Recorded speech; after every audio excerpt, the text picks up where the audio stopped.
очень долго процесс идет. Это кто? Родители уже где-то 1,5 года как сюда сдали. В Кыргызстане, по Кыргызстану 2 учреждения такие есть, именно детские. Это самый большой на 254 рассчитанный, это у нас в Беловодске, а поменьше в Джалалабаде есть. То есть Джалалабад охватывает южную сторону республики, а наши учреждения охватывают остальные части. Да, северную часть. А в общем на данный момент 215 детей, из них около 140 это мальчики у нас, а остальные девочки. Ну, в ССО тут предоставляются социальные услуги. Это социально-бытовые, социально-психологические, социально-правовые, социально-медицинские, социально-педагогические, социально-культурные. У нас вот в штате имеется единица швеи. Швея у нас работает вот с утра до 3 часов. Получается, здесь и занавески шьются, постельное белье, реставрация одежды. Каждому утреннику, например, всякие нам нужны персонажные костюмы же, тоже одеваем детей, тоже здесь сами шьете, все, да? Сами шьем. С детьми проводятся разные кружки. Это кружок войлок, работа с войлоком идет, кружок танца, кружок песни. Детей каждому утреннику мы постоянно готовим. Это если обычных детей, например, на протяжении в школах, например, за неделю, если подготовка идет, у нас это месяцами длится, потому что это улавливают очень медленно. С дома малюток сюда попадают дети, с частных интернатов детских попадают сюда. И также из дома отправляют. То есть из дома уже, в основном, вот из дома практика показывает, мальчишек сдают. Почему? Потому что где-то мальчишкам 12-14 исполняется, и из-за психического состояния, из-за гормоны. Да, гормоны играют, переходной возраст влияет, агрессия появляется у многих деток, и вот из-за несправления, получается, сюда сдают. Родители вынуждены. Да, вынуждены, да. А некоторые родители есть, из-за безвыходной ситуации, потому что таким детям особый уход нужен и дома. То есть уже мама или папа уже должен не работать дома, то есть оставаться с этим ребенком постоянно. Да. Хоть ребенок ходит, хоть он лежит, хоть он сидит, все равно постоянный уход нужен. А у родителей есть и другие дети, другие проблемы есть. У нас свой тоже парикмахер есть, тоже каждый день работу ведет здесь. Тоже не успевает. Вот одну группу постригет, там уже пока очередь, тут 11 групп всего, пока всех пострижет, там уже вот такой круговорот у нее. У нас же с разными диагнозами. Это в основном психоневрологические заболевания. То есть умственно отсталые есть, синдромом Дауна у нас 16 детей, аутисты.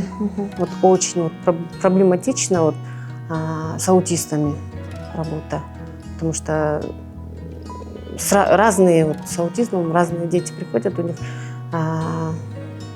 как бы мозг запрограммирован, что ли, одной, алгоритм только у них один. Одинаковый, да? Одинаковый, да. И пока из дома, если поступает ребенок, пока этот ребенок здесь адаптируется, пока привыкнет, очень долго. Пока даже нашей еде пока привыкнут, они очень долго. Это процесс идет. Это очень долго процесс идет. Как дела? Вот эта девочка тоже с аутизмом. Родители есть. Родители есть, да. Родители уже где-то 1,5 года как сюда сдали. Она пока сюда привыкла, год мы с ней работали. От 4 до 18 лет тут проживает. Но так как в других, во взрослых учреждениях нехватка мест, у нас в основном лежачие дети задерживаются здесь. Ну, год-два вот так задерживаются, потом уже места появляются, потом уже переводим. А у кого родители есть, те забирают. Ну, опять-таки, много отказов слышим от родителей тоже, чтобы домой забрать детей. Как И они 18 тут исполнилось. остаются, да? Да, они тут остаются. Ну, с родителями из 215 детей без родителей где-то 50 детей. У нас вообще без родителей. Там и сироты есть круглые, отказники, брошенные есть среди детей. А у остальных, ну, один родитель, у кого-то опекун есть. Вот так вот. Тут живут у нас большие девочки, 18 их. Вот, как сами видите, вот их палаты, где они спят. Там телевизионка, там ванные комнаты, вы видели тоже. Площадь участка составляет 2,5 гектара. По кадрам, если сказать, на данный момент по факту у нас 180 сотрудников работает. Но вот проблематично в плане того, что нехватка рук именно, да, младшего персонала. Это туда входят санитарки, няни, мужчины. Это по техническому обслуживанию. Это 2,5 гектара. Это Тяжело. тяжело содержать. То есть где-то надо подкрасить, где-то надо убраться, прибраться. Это кто? Лиса. Лиса. Это кто? Это кто? Это кабинет логопеда-дефектолога. У нас в штате одна единица логопеда-дефектолога. И вот Татьяна Николаевна уже на протяжении 20 лет здесь логопедом работает. И Здравствуйте. с детьми занятия ведет с утра. Еще раз. Молодцы, хорошо. Вот это старое здание было построено в 1985 году. Вот это за нами вот здание, это где-то в 40-х годах построено. И вот одно здание в 19 году было построено. Это по евростандарту. Проводится вот музотерапия инструктором ЛФК. С детьми проводит вот разные терапии здесь. Например, вот тут сенсорная комната, детей заводит, психологическая такая среда там тоже. Здесь сажает детей, тут уже музотерапия происходит. Бывали вот случаи вообще, когда оставляли за воротами лежачих детей. Бывали вот единичные тоже случаи.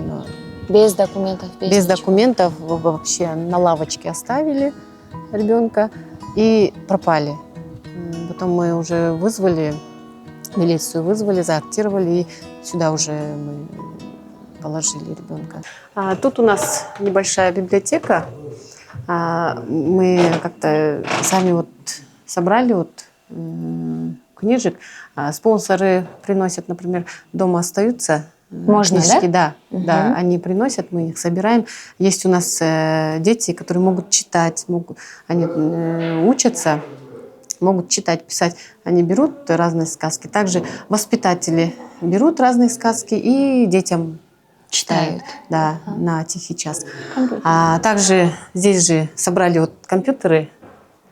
Тут в свободное время дети приходят, есть одаренные дети, где учатся печатать уже, детей учим, то есть печатать набор текста.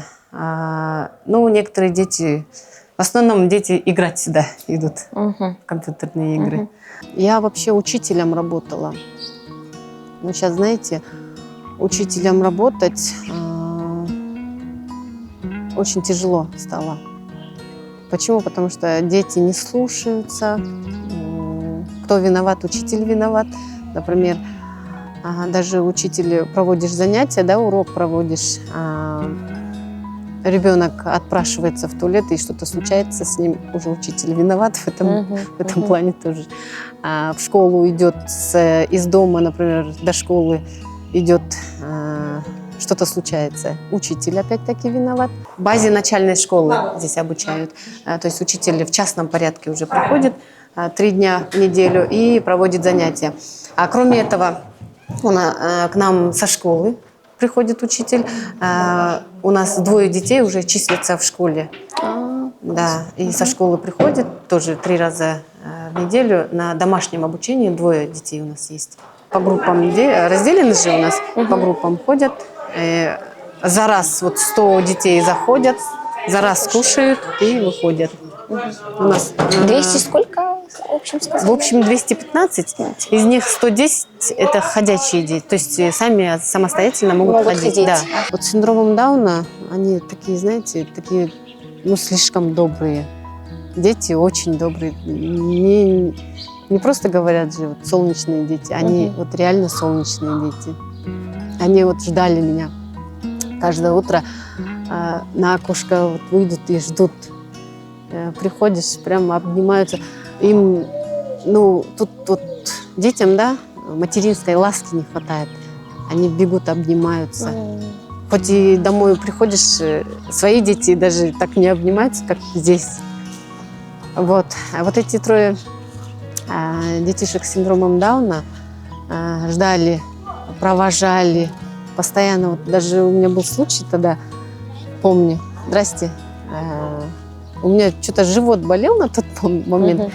И вот этот один ребенок с синдромом Дауна возле меня сидит, меня прям ласкает.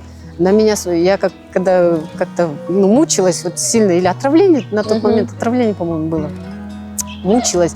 На меня такой смотрит, уже слезы у него потекли, рыдает на меня, смотрит. Я уже с себя не показываю боль свою. Такой ребенок, но он уже перевелся в другое учреждение.